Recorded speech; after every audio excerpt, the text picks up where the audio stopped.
سرخ گلاب، مصنفہ سیدہ مشکور حسین یاد۔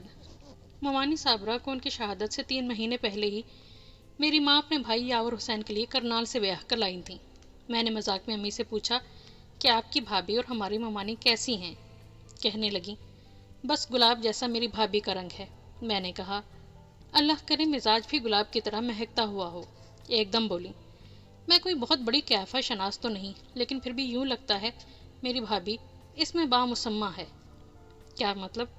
مطلب یہ کہ نام ہی کی صابرہ نہیں، صبر و تحمل واقعی اس کے مزاج کا جزو معلوم ہوتا ہے۔ اور واقعی جب رونمائی میں ہم نے ممانی صابرہ کو دیکھا تو وہ گلاب ہی کی طرح نظر آئیں، آنکھیں جھکی جھکی اور شرم و حیا کا مجسمہ ہونے کے ساتھ ساتھ ایک خاص طرح کا نظم و ضبط بھی ان کے خد و خال سے نمایاں تھا۔ آدمی جب اپنے آپ کو سنبھالتا ہے تو اس کے چہرے کے خد و خال خود بخود ایک نظم و ضبط کا حصہ نظر آنے لگتے ہیں۔ صابرہ ممانی کے صبر و تحمل کی تصدیق ان کی بہن زاہدہ یوسف نے بھی کی۔ زاہدہ یوسف کے شوہر یوسف اپنے زمانے کے خاصے معروف ڈاکٹر تھے۔ ان کا کلینک لاہور ہوٹل سے ذرا فاصلے پر لارنس روڈ پر واقع تھا۔ زاہدہ صاحبہ نے خود بھی نرسنگ وغیرہ کی تربیت حاصل کی ہوئی تھی۔ شوہر کے مرنے کے بعد بڑی ہمت اور حوصلے کے ساتھ انہوں نے یہ کلینک بہت دنوں تک چلائے رکھا۔ اب غالباً بند ہو گیا ہے اور زاہدہ نے قلعہ گجر سنگھ سے منتقل ہو کر چائنا چوک کے قریب سرکٹ ہاؤس کے آس پاس رہائش اختیار کر لی ہے۔ زاہدہ صاحبہ سے جب ہم نے ان کی بہن کے بارے میں مزید دریافت کیا تو زاہدہ کو بار بار اپنی بہن کا صبر و تحمل ہی یاد آتا رہا۔ چھوٹے بہن بھائیوں کی نگرانی اور والدین کا خیال رکھنے میں بھی صابرہ ممانی اپنی مثال آپ تھیں۔ حت الوسع کبھی کسی شکایت کا موقع نہیں دیا۔ بہن بھائیوں میں بھی وہ صلح کل مشہور تھیں۔ ایسی صورت میں خود تو وہ کسی سے کیا فرماتی، جب صابرہ ممانی سسرال آئیں تو ان کی خاطر تواضع کے لیے ماشاء اللہ کئی نندیں دیور اور بزرگوں میں ساس سسر کے علاوہ سوتیلی اولاد کے ماموں وغیرہ الگ موجود تھے۔ اول تو ہمارے معاشرے میں شادی کے 5-6 ماہ تک دلہن سے کوئی کام ہی نہیں لیا جاتا۔ پھر بھی جب کبھی صابرہ ممانی کو موقع میسر آتا وہ اپنے بزرگوں کی خدمت کرنے سے قطعی نہیں چوکتی تھیں، بلکہ بعض اوقات تو ہمارے نانا حیران رہ جاتے تھے کہ انہوں نے ابھی اپنے دل میں خیال ہی کیا کہ وہ پانی پئیں اور وہ ان کے لیے پانی حاضر کر دیتی تھیں۔ نانا کہتے مشکور میاں ایسا معلوم ہوتا ہے کہ ہماری بہو کا تعلق براہ راست کسی بڑے ولی اللہ سے ہے، یا پھر دوسرے لفظوں میں یوں کہیے کہ یہ خود کوئی ولی اللہ ہے۔ میں نے ازراہ مذاق کہا کیا ولی اللہ کی شان ولایت اسی بات سے آشکار ہوتی ہے کہ وہ خلق خدا کو پانی پلاتے ہیں؟ ولی اللہ کے لیے کیا سکا یا بہشتی ہونا بھی ضروری ہے؟ نانا بولے برخوردار آپ اس وقت مزاح کے موڈ میں ہیں، لیکن میں آپ پر واضح کر دینا چاہتا ہوں کہ صابرہ اگر کوئی بڑی صوفی یا ولی اللہ نہیں ہے تو خالص صوفی اور خالص ولی اللہ ضرور ہے۔ وہ کیسے؟ وہ ایسے کہ ابھی صبح کی بات ہے، میرا جی چاہ رہا تھا کہ ناشتے میں پراٹھا ہونا چاہیے۔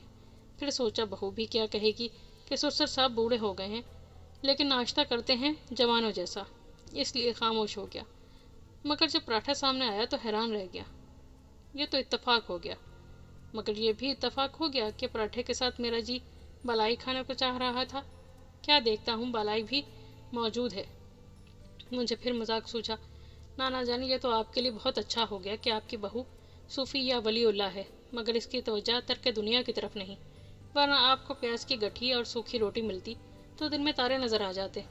نانا جان کہنے لگے مشکور میاں آپ ہزار مذاق اڑائیں، مگر صابرہ بیٹی کے ولی اللہ ہونے میں کوئی شک نہیں ہے۔ کوئی اور معجزہ؟ جی ہاں، تم جانتے ہو یاور حسین پاکستان میں ضلع کیمبل پور میں ملازم ہے۔ وہ ابھی چھٹی سے واپس وہاں پہنچا ہے۔ اس کے آنے سے ایک دن پہلے صابرہ نے اپنی ساس کے سامنے اعلان کیا مجھے یوں لگتا ہے امی وہ کل یہاں پہنچ رہے ہیں۔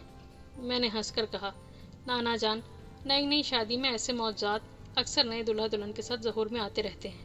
نانا بولے نہیں میاں، یاور حسین کے ساتھ اس کا تھانے دار بھی تھا، اس نے مجھے بتایا کہ سید صاحب ہمارا آج یہاں آنا معجزے سے کم نہیں، اچانک یہ کام نکل آیا اور ہم آ گئے۔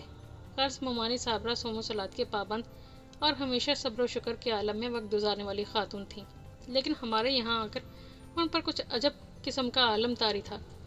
مجھ سے نہ رہا گیا، اس لیے میں نے براہ راست ممانی صابرہ سے پوچھ لیا کیا بات ہے ممانی، میں نے آپ کو اس طرح افسردہ کبھی نہیں دیکھا۔ ممانی بولی بھیا بات دراصل یہ ہے کہ موت تو برحق ہے، مجھے سب سے بڑا قلق اس بات کا ہے کہ میں اپنے میاں کے سامنے نہیں مروں گی۔ یہ تو بہت اچھی بات ہے، آپ اپنے میاں کے سامنے کیوں مریں؟ ابھی آپ کی شادی کو جمعہ 8 دن ہوئے ہیں اور آپ مرنے کی باتیں سوچ رہی ہیں۔ میں ایسا سوچ نہیں رہی، حالات و واقعات سے صاف پتہ چل رہا ہے کہ ہم لوگ زندہ نہیں رہیں گے۔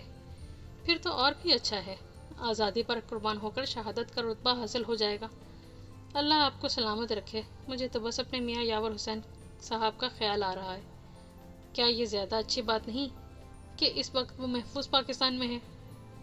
ارے ہاں بھائی صاحب، میں نے اس طرح تو سوچا ہی نہیں تھا۔ میں بھی کتنی خود غرض ہوں۔ ہماری اس گفتگو کے بعد میں نے دیکھا کہ جیسے ممانی صابرہ کی تمام ذات سے افسردگی اس طرح دور ہو گئی جس طرح صبح کے وقت اندھیرا دور ہوتا ہے اور اس کی جگہ ہر طرف روشنی پھیل جاتی ہے۔ وہ ایک دہکتا مہکتا گلاب نظر آ رہی تھیں۔